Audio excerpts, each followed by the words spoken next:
शुरुआत एक घने जंगल से होती है। चारों तरफ सिर्फ कोहरा ही कोहरा फैला हुआ था। वहीं जंगल के बीच एक तांत्रिक किसी अजनबी आदमी के साथ मिलकर काला टोना कर रहा था। वो सांप और कनखजूरे से एक मनहूस ताबीज बना रहा था और जैसे ही उसका ताबीज तैयार होता है तुरंत उसमें बुरी आत्मा की ताकत समा जाती है। फिर तांत्रिक उस आदमी से कहता है, क्या तुम सच में किसी मरे हुए इंसान को वापस जिंदा करना चाहते हो? यहीं से कहानी एक हफ्ता पीछे चली जाती है। एक स्कूल की कुछ लड़कियों का वॉलीबॉल मैच चल रहा था। दोनों टीमों के बीच जबरदस्त मुकाबला हो रहा था। आखिर में बुसाबा नाम की लड़की अपनी टीम को जीत दिला देती है। उसे एक शानदार खिलाड़ी माना जाता था, लेकिन स्कूल के अंदर उससे हर कोई डरता था क्योंकि वो रोज किसी न किसी लड़की को परेशान करती थी, किसी से पैसे छीन लेती, किसी की बेइज्जती करती और किसी को बिना वजह मारती पीटती थी। उसके सामने खड़ा अमीर है या गरीब उसे कोई फर्क नहीं पड़ता। तभी एक दिन क्लास में नई स्टूडेंट जिंदारा की एंट्री होती है। क्लास में मौजूद होंग उसे पहले से जानती है। कुछ ही देर बाद सबको पता चलता है कि जिंदारा भी अपनी पुरानी स्कूल की वॉलीबॉल टीम की कप्तान रह चुकी है। ये सुनते ही बुसाबा सोचती है कि कहीं ये जिंदारा उसे पीछे न छोड़ दे। जिंदारा को उसकी सीट एक शांत लड़की ओरासा के पास मिलती है। फिर जैसे ही लंच ब्रेक आता है बुसाबा उनके टेबल पर चिकन की हड्डियां फेंक देती है और कहती है कि उसके जूतों में गंदगी लग गई है। इतना सुनते ही होंग बिना कुछ बोले उसके जूते साफ करने लगती है। सबसे हैरानी की बात ये थी कि टीचर ये सब देखकर भी कुछ नहीं कहते थे क्योंकि बुसाबा स्कूल की सबसे बेहतरीन खिलाड़ी थी और हर टूर्नामेंट में स्कूल का नाम रोशन करती थी। यही वजह थी कि उसकी हर गलती को नजरअंदाज कर दिया जाता था। कुछ दिनों बाद वॉलीबॉल की प्रैक्टिस के दौरान बुसाबा फिर से एक लड़की को अपना निशाना बनाती है, लेकिन जिंदारा से ये सब देखा नहीं जाता और वो उसे सीधी चुनौती देती है। वो कहती है, अगर मैं हार गई तो लड़की की जगह मैं तुम्हारी सजा सहूंगी, लेकिन अगर तुम हार गई तो आज के बाद किसी को परेशान नहीं करोगी। बुसाबा बिना कुछ सोचे चुनौती स्वीकार कर लेती है, लेकिन अगले ही पल जिंदारा का एक जबरदस्त स्मैश सीधे उसके सामने गिरता है और वो उसे रोक भी नहीं पाती। सबके सामने अपनी बेइज्जती होते ही बुसाबा गुस्से से पागल हो जाती है और जिंदारा पर हमला करने दौड़ पड़ती है। तभी कोच बीच में आकर दोनों को अलग कर देता है। उस दिन के बाद जिंदारा, होंग, ओरासा और यूली चारों अच्छी दोस्त बन जाती हैं। बातों बातों में जिंदारा कहती है कि जूनियर हाई स्कूल में उसे भी बहुत बुरी तरह परेशान किया जाता था। शुरुआत में उसने सब कुछ सहा, लेकिन एक दिन उसने पलट कर जवाब दिया। उसके बाद किसी ने दोबारा उसे परेशान करने की हिम्मत नहीं की। ये सुनकर ओरासा कहती है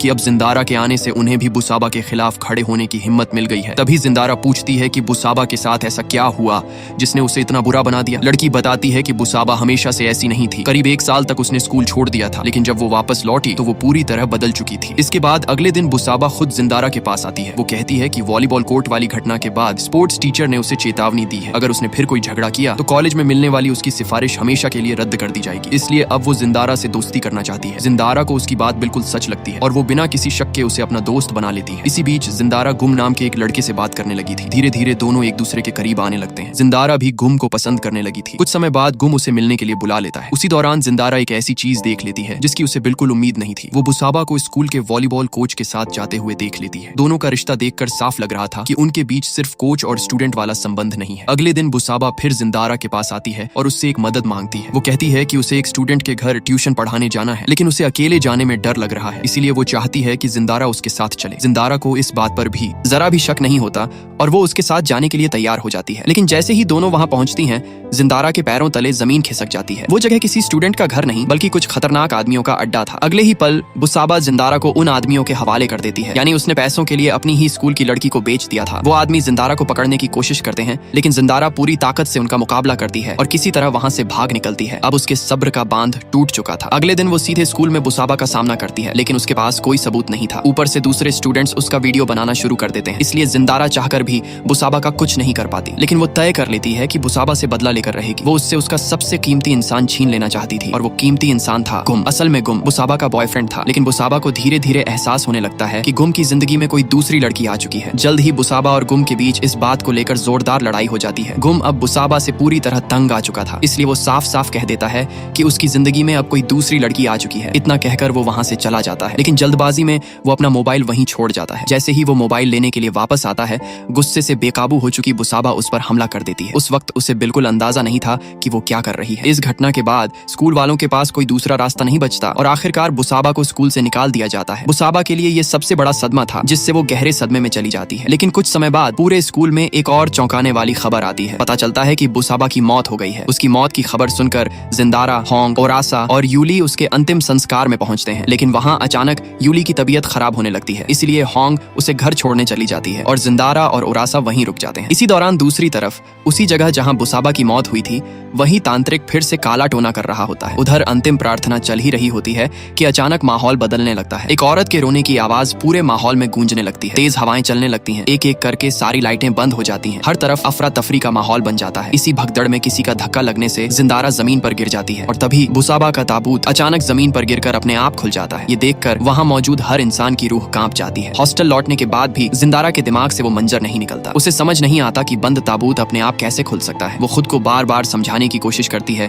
कि शायद वो सिर्फ एक हादसा था। थोड़ी ही देर में रात गहरी हो जाती है और चारों सो जाती हैं। वहीं आधी रात में ओरासा की आंख खुलती है। वो देखती है कि कमरे में रखी एक कुर्सी अपने आप हिल रही है। डर के मारे उसकी हालत खराब हो जाती है। वो तुरंत जिंदारा को जगाने की कोशिश करती है, लेकिन जिंदारा इतनी गहरी नींद में थी कि उसकी आंख ही नहीं खुलती। तभी ओरासा की नजर ऊपर जाती है और उसकी सांसें थम जाती हैं। छत से ठीक उसके ऊपर बुसाबा का डरावना भूत उल्टा लटका हुआ था। तभी ओरासा चीख पड़ती है। उसकी आवाज सुनकर बाकी सब भी जाग जाते हैं, लेकिन जैसे ही वो चारों तरफ देखते हैं वहाँ कोई नहीं होता। फिर सब उसे समझाते हैं कि शायद उसने कोई बुरा सपना देखा होगा। काफी देर बाद ओरासा किसी तरह दोबारा सो जाती है, लेकिन इस बार उसका सपना पहले से भी ज्यादा डरावना होता है। वो खुद को एक ऊंची दीवार पर खड़ी पाती है। वो मदद के लिए चिल्लाना चाहती है, लेकिन उसके मुंह से आवाज ही नहीं निकलती। तभी एक रस्सी धीरे धीरे उसकी गर्दन की तरफ बढ़ने लगती है। रस्सी उसकी गर्दन में कस जाती है। ओरासा पूरी ताकत से खुद को छुड़ाने की कोशिश करती है, लेकिन तभी बुसाबा का भूत उसके सामने आ जाता है और अगले ही पल वो उस पर जानलेवा हमला कर देता है। ओरासा डर के मारे चीखते हुए नींद से जाग जाती है। इस बार वो सिर्फ सपना था, लेकिन उसे बिल्कुल अंदाजा नहीं था कि असली डर अभी शुरू हुआ है। अगली सुबह स्कूल में फिर हड़कंप मच जाता है, क्योंकि स्पोर्ट्स ग्राउंड में किसी काले टोने का सामान पड़ा मिलता है। जिंदारा और उसके दोस्त स्कूल की सफाई करने वाली महिला से इसके बारे में पूछते हैं। महिला बताती है कि वो किसी बदला लेने वाली आत्मा को बुलाने के लिए किया गया काला टोना है। वो एक और डरावनी बात बताती है। उसके मुताबिक जिस इंसान के पीछे ये आत्मा पड़ जाती है उसके पास सिर्फ 3 दिन होते हैं। उसी दिन से बुसाबा का भूत एक एक करके सबके सामने आने लगता है। सबसे पहले यूली उसे देखती है। वो ऊपर देखती है तो उसे बुसाबा का भूत छत से लटका हुआ दिखाई देता है। अगले ही पल उसे ऐसा महसूस होता है जैसे उसके साथ कोई भयानक घटना होने वाली है। ये देखकर यूली बुरी तरह डर जाती है, लेकिन उसके आसपास खड़े लोगों को कुछ भी दिखाई नहीं देता। सभी को सिर्फ यूली का अजीब व्यवहार नजर आ रहा था। सफाई करने वाली महिला बताती है कि इस भूत को सिर्फ वही लोग देख सकते हैं जिन्हें वो अपना शिकार बनाती है। जब सब लोग बाथरूम में थे तभी वही महिला अजीब हरकतें करने लगती है। कुछ ही सेकंड बाद बाथरूम की सारी लाइटें बंद हो जाती हैं। महिला ऐसी हो जाती है जैसे वो किसी के काबू में आ चुकी हो। तभी वो सब पर हमला करने लगती है। तभी गुम वहां पहुंच जाता है। वो दरवाजा तोड़कर सभी को बाहर निकालता है। कुछ देर बाद महिला को होश आता है और उसे तुरंत अस्पताल ले जाया जाता है। गुम बताता है कि उसने भी कई बार बुसाबा का भूत देखा है, इसलिए वो सबको एक ऐसे तांत्रिक के पास ले जाता है जो बुरी आत्माओं के बारे में काफी कुछ जानता है। तांत्रिक उन्हें देखते ही समझ जाता है कि मामला बहुत खतरनाक है। वो कहता है कि ये कोई साधारण भूत नहीं बल्कि बदले की आग में जल रही आत्मा है। इतना कहकर वो अपने आदमी से एक पवित्र खंजर मंगवाता है, लेकिन तभी बुसाबा का भूत उस पर भी हमला कर देता है। अचानक तांत्रिक अपने ही हाथों से वही खंजर अपने पेट में घोंप लेता है। सब लोग घबरा जाते हैं। गंभीर रूप से घायल होने के बावजूद तांत्रिक उन्हें एक आखिरी बात बताता है। वो कहता है कि अगर इस सब के पीछे जो तांत्रिक है उसे ढूंढकर उसके ऊपर पवित्र किया हुआ कुंवारी लड़की का पेशाब डाल दिया जाए या फिर उसे मार दिया जाए तो ये सब हमेशा के लिए खत्म हो सकता है। लेकिन ये काम तीसरे दिन खत्म होने से पहले करना होगा, वरना कोई भी जिंदा नहीं बचेगा। ये कहकर वो उन्हें पवित्र किया हुआ पेशाब दे देता है। उसके बाद सब लोग इकट्ठा होकर सोचने लगते हैं कि आखिर बुसाबा के भूत को वापस किसने बुलाया होगा। शक सबसे पहले होंग और यूली पर जाता है, क्योंकि दोनों उस दिन अंतिम संस्कार में मौजूद नहीं थी, लेकिन दोनों इस बात से साफ इनकार कर देती हैं। इसके बाद शक वॉलीबॉल कोच पर जाता है, क्योंकि वो भी अंतिम संस्कार में नहीं आया था। फिर गुम एक और बड़ा राज बताता है। वो कहता है कि सबसे ज्यादा शक बुसाबा के पिता पर है, क्योंकि उसके पिता खुद काला टोना करते थे। वो हमेशा शराब के नशे में रहते थे और अक्सर बुसाबा के साथ बुरा व्यवहार करते थे। इसी वजह से बुसाबा अपना घर छोड़कर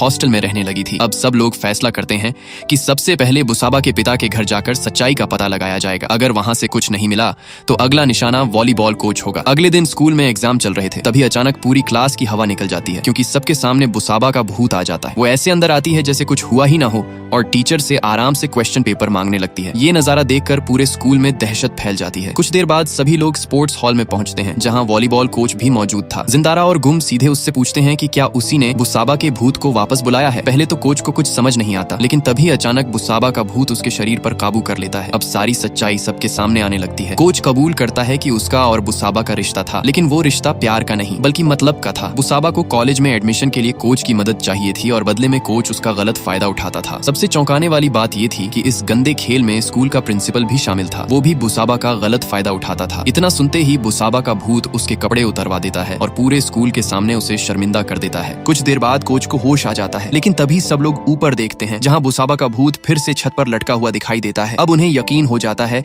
कि अगर जल्दी कुछ नहीं किया गया तो कोई भी नहीं बचेगा। इसके बाद सभी लोग सीधे बुसाबा के पिता के घर पहुंचते हैं। घर के अंदर हर तरफ काले टोने का सामान रखा होता है। अजीब अजीब चीजें, पूजा का सामान और कई डरावनी वस्तुएं देखकर सबका शक और भी पक्का हो जाता है। वहीं उन्हें बचपन की बुसाबा की एक तस्वीर मिलती है। उन्हें लगता है कि यही वो जगह है जहां से बुसाबा को वापस बुलाया गया है। वे बिना देर किए वहां रखा सारा सामान तोड़ना शुरू कर देते हैं। लेकिन तभी बुसाबा का पिता वहां पहुंच जाता है। उन्हें देखकर वो बुरी तरह गुस्से में आ जाता है और उन पर हमला कर देता है। तभी जिंदारा उसके ऊपर तांत्रिक द्वारा दिया गया पवित्र किया हुआ पेशाब फेंक देती है। जैसे ही वो उसके शरीर पर गिरता है वो दर्द से तड़पने लगता है और वहां से भागने की कोशिश करता है। सब लोग उसके पीछे दौड़ पड़ते हैं। इसी बीच होंग घर के अंदर से एक गुड़िया लेकर बाहर आती है। वो कहती है कि यही असली भूत वाली गुड़िया है और जब तक इसे खत्म नहीं किया जाएगा तब तक बुसाबा का भूत नहीं रुकेगा। ये सुनते ही वे उसी पवित्र किए हुए पेशाब को उस गुड़िया पर डाल देते हैं। उसे डालते ही बुसाबा का पिता अपना संतुलन खो देता है। वो लोहे की नुकीली रेलिंग पर गिर जाता है और गंभीर रूप से घायल हो जाता है। कुछ ही देर बाद उसकी मौत हो जाती है। अब सबको लगता है कि अगर वही इस पूरे खेल के पीछे था तो उसके मरते ही सब कुछ खत्म हो जाना चाहिए। लेकिन उन्हें पूरी तरह यकीन तभी होगा